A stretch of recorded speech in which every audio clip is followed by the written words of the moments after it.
Hey everybody, Pastor Caleb here with kind of a special presentation. Our congregation started a new Bible study series on the book of Colossians last night. And part of that was me walking through why the book of Colossians was written at all. And one of the things that it was written for is to combat the heresy of Gnosticism. And I did kind of a deep dive on Gnosticism to get a good picture of what it was in an ancient sense and what it also means for us today in a modern sense. And I put together a whole bunch of notes on this sheet. And then I went on a little bit of a rant, I suppose you could call it, at the beginning of our Bible study, just trying to help us understand what Gnosticism is and how it affects us. And then I promptly ended the Bible study without recording it, crumpled up these notes and threw them in my recycle bin, and then thought to myself, it might actually be a really good idea if I would just record this. And even if I just record it so that I remember it, so that I can throw away these notes, and then I can always go back and know what Gnosticism is, that's good enough for me. But maybe you have the time and you have the interest to know what I think is the most prevailing heresy that is infiltrating not just the Christian church, but the political world and the social world, and understanding that that heresy of Gnosticism is the most ancient heresy of the Christian church, right along with like Judaistic legalism, which was essentially like you had to be a Christian and also observe the ceremonial laws like circumcision. So this would be things like the whole book of Galatians is written basically about that. But Gnosticism is right there. And in fact, Colossians attacks both of those philosophies. So this is a primer on Gnosticism, and it's not going to be super formal. I'm just going to mostly read off my notes and try to explain them to you, but I hope you benefit from it. So the idea of Gnosticism is really two parts, and one of them comes from the name, and then there's also like a separate kind of subtle portion to it. So let's talk first about the name. So the word Gnostic, spelled G-N-O-S-T-I, it starts with a G. This is high quality television right here. That's from the Greek word gnosis, which means to know, like knowledge, right? The idea is that in Gnosticism, you can have the base level of who Jesus is or whatever you can see around you, but there is like another level to the knowledge that you have to achieve in order to be a real fill in the blank, real Christian in this case, but you could be a real just about anything. There's a higher level of knowledge that you need to achieve. So the people who are in the Gnostic idea, they say we have to get into this higher level of knowledge. And that higher level of knowledge is achieved by following what they would call the leader. That was, they wouldn't call him like a pastor or anything like that. They just call him the leader. And so you listen to the leader, and the leader would say, I have the special knowledge. If you listen to me, then you can have the special knowledge also. And so they would start these kind of sects that would come off of, in our case, again, Christianity. So that's the first part of it. The second part of it is a distinction or a separation between the physical and the spiritual. So it happens on a personal level, like the separation between your body and your soul, or the separation in everyday life between like the physical realities around me and then the internal realities that are we're thinking about, or in my heart, maybe we would call it that way in our society. Essentially, this breaks down to the idea of like my internal being the good, the right thing, and my external, my physical, being the wrong, or being the house, or being the trap that my internal self is in. So both of those ideas are Gnosticism. Now, I want to just talk for a moment about how they play out into different arenas in life. So let's just first talk about on a personal level. The religion, or the creed, of the religion of Gnosticism is just be yourself. So this ancient creed was know thyself. Right, and that was, we're talking back way in the classics period. So know thyself was essentially the idea that you could see who you were as a person in your body, because by the way, the Christian belief is that your body is who you are, and you are also a soul, but those things are so tightly intertwined that to make a distinction between them is just impossible. The Bible doesn't make a distinction between them, really. It only makes a distinction between them because of death, which separates body and soul. But the way you were created in perfection was not to be a separate body and soul, but to be one spiritual, living, physical being all at the same time. So the way that, know thyself would work is you would see yourself and you would say, okay, what are things that are true about me? So in my case, I'm white, I'm a man, I'm a father, I'm a brother, I'm a son, I'm a Canadian citizen, I'm an American citizen, I live in Canada, I live in this community, I have this much money, I have this kind of house, whatever. And I would look at those things and I would say, okay, these are things that are true about me, and how does that impact the world around me, and how can I use those things to benefit the other people, the other physical beings around me? And so knowing thyself was really an introspection to say, not what's going on inside my head, but who am I And how does that affect how I ought to live moving forward? So just a really dumb example of this would be like, okay, if I'm 6'1", but if I was like 5'5" and could barely jump, like I would evaluate, knowing myself, that I could not be a basketball player, most likely, right? Or for example, like, I'm a pretty portly fellow, large.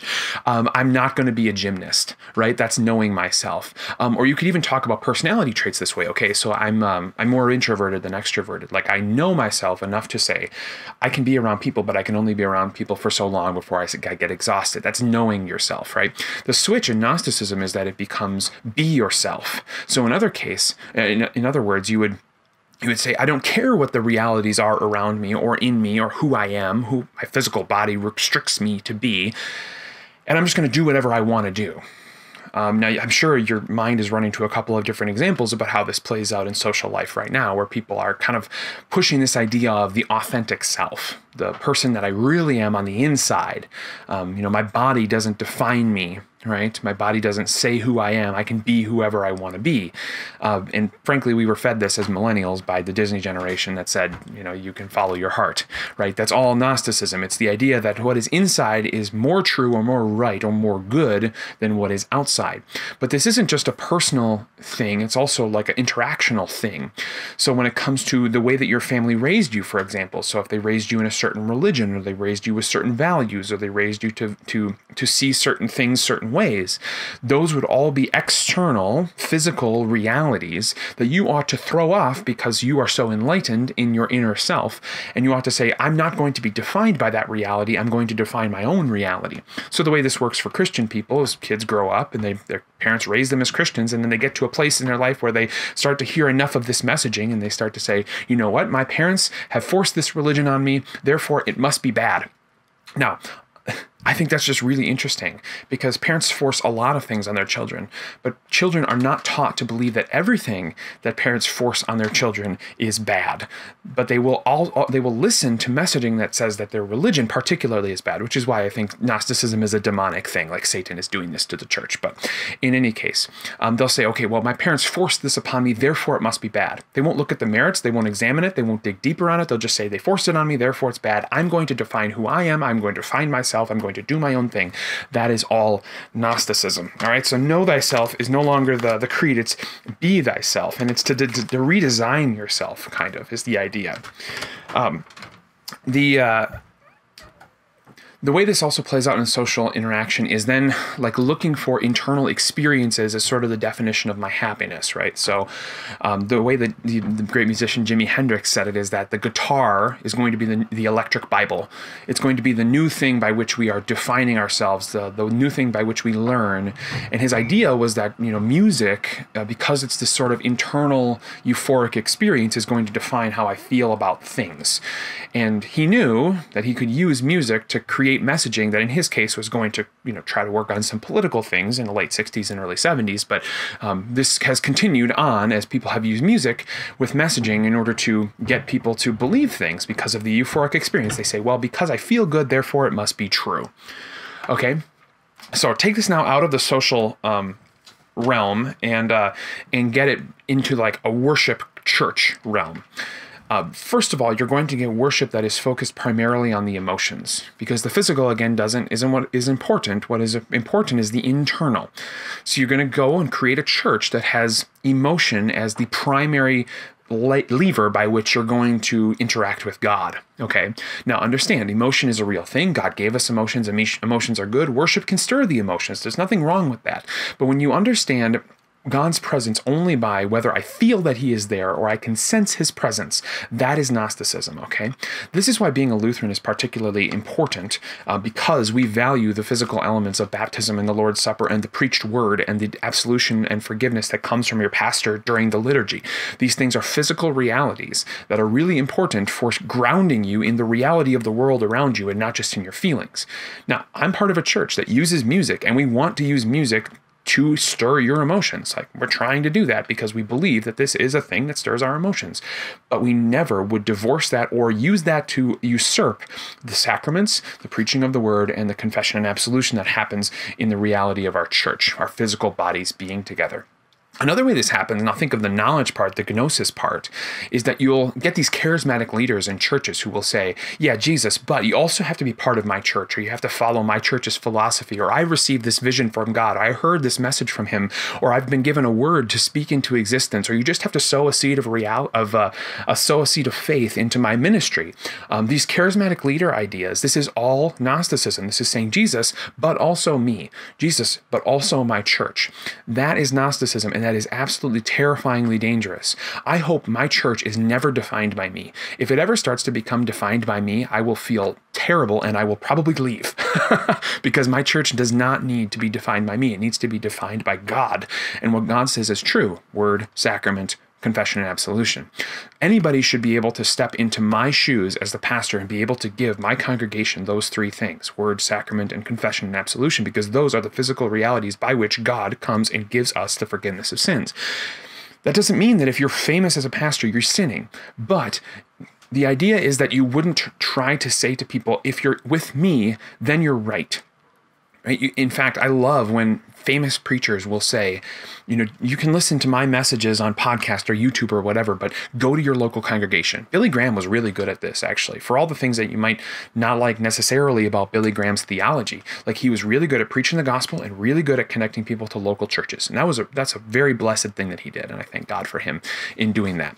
So you got that. That's all Gnosticism within the church. In those churches, music is the new sacrament, right? So the physical way by which you get to God, and although it's not physical. And this is really dangerous and has been dangerous in the history of the church. So the couple examples I have written down here are Aaron and Jeroboam. In Aaron's case, Moses goes up on Mount Sinai. You can read this in the Torah. And Aaron makes a golden calf down at the bottom of Mount Sinai, and all the people worship the golden calf, but they worship it in the name of the Lord. In other words, they worship it as if it were the true God. And God is ticked off about this, right? Because they're worshiping the true God, but not in the way that God prescribed. Jeroboam is another example of this. So the kingdoms are now divided. Jeroboam's in the northern kingdom, and he sets up Dan and Bethel. Two places of worship that are not the temple in Jerusalem, and says to all of his people in the northern kingdom, you can worship God at these places, even though God has said you can't do that. And what he's doing, he's saying, worship the true God, just worship him in this new way that we've prescribed. And that's exactly what this Gnostic idea does. It says worship God, but in this different way than God has actually prescribed. I actually just did a daily devotion on Deuteronomy 12, where God says to his people, don't worship at any of the pagan temples. Make sure you destroy those, because I'm giving you a specific place to worship, and if you worship at those places, it's going to be bad for you. Well, it turns out he was telling the truth.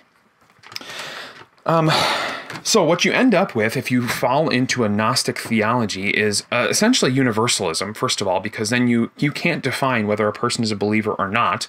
You can't define whether a person is right with God or not, because there's no external evidence. It's all internal, which is just going to lead you to eventually say, well, we can't really exact like things like church discipline or convicting each other of sin, because it's all in the heart and we don't really know.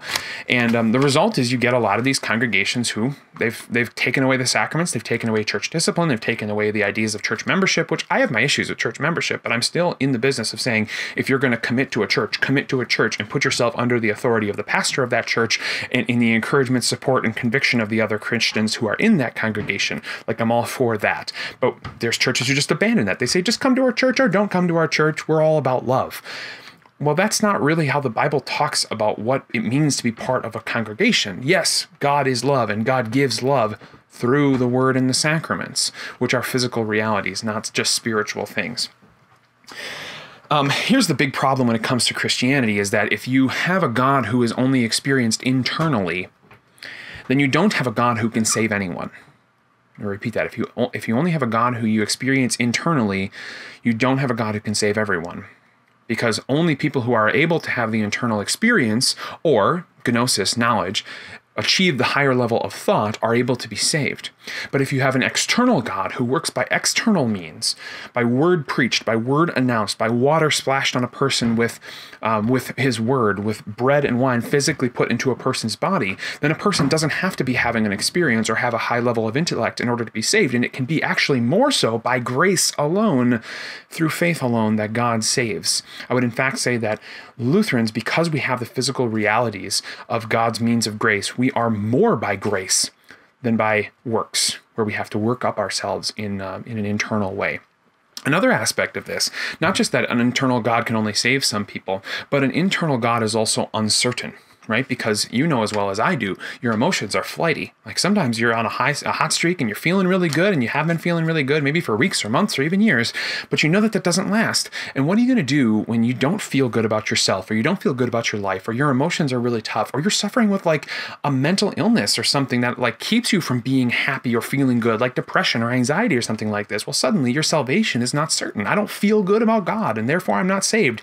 It's in those moments when the powerful words of your pastor standing up and saying, I don't care how you feel, I forgive you in the name of the Father, Son, and Holy Spirit, is so powerful. It's in those moments when take and eat, take and drink, this is my blood, I don't care what you've done, I have forgiven you for it, is so powerful because it doesn't matter what you feel, it's a fact.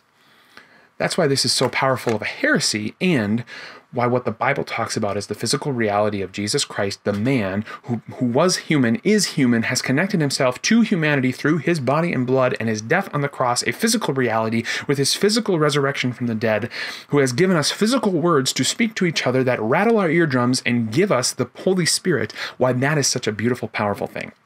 Now, this goes a step farther, not just into religion, but also into the world of politics. And politics, of course, is a hot button topic right now. And I am, after doing this study, so, I think, amazed by how deep Gnosticism has gone into our culture and how we think about politics. So remember, the Gnosis is like there's the charismatic leader who says, if you follow me, then everything's right. Doesn't that sound like how politics works?